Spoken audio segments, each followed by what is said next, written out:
তারা কিছু বললেই আওয়ামী লীগ, সাধারণ জনগণকে আওয়ামী লীগ বলতেছে। নিজে একজন আওয়ামী লীগ, আরেকজনকে বলে আওয়ামী লীগ। আপনি তাকে কোয়েশ্চেন করেন, আপনি কই আন্দোলন করছেন জিজ্ঞাসা করেন, বলতে হবে। এদিকে ভাড়া করে নিয়ে আসছে, আমি নিজে জানি। তারা রাত্রে আমাদের হস্টেলে হয়ে গেছে 30 জন যাইয়া বলতেছে যে ভাই আমাদের ভুল হয়ে গেছে, আইসা আমাদের আপনার থাকার জায়গা দেন রাতটা, আমাদেরকে যে টাকা দিয়ে আনছিল ওই টাকাটা শেষ। হ্যাঁ, এই কথা শুনে ভাই বিশেষ করবেন মানে অবাক হয়ে গেছি। জুলাই যুদ্ধ নামে মানুষ ভাড়া করে নিয়ে এসা আবার আন্দোলন করতেছে। এটার পরিণতি কি জানেন কি, এটার বাস্তবায়ন কি?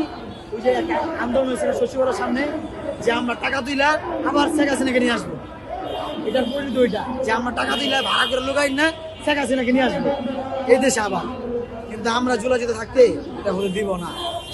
এখানে কি সবাই জুলাই যুদ্ধ আপনার কি মনে হয়? না ভাই, কি করেন, জুলাই যোদ্ধা হাতে গোনা 20 জন পাবেন যাদের মব করছে, যাদেরকে ঠ্যাক দিছে, মানে বিভ্রান্ত করছে যে তোমরা যদি আন্দোলন না আসো তোমাদের নাম আমরা বিভ্রান্ত করবো, এগুলো বলে নিয়ে আসছে। এরকম ভয়েসও আছে, তারা বলছে।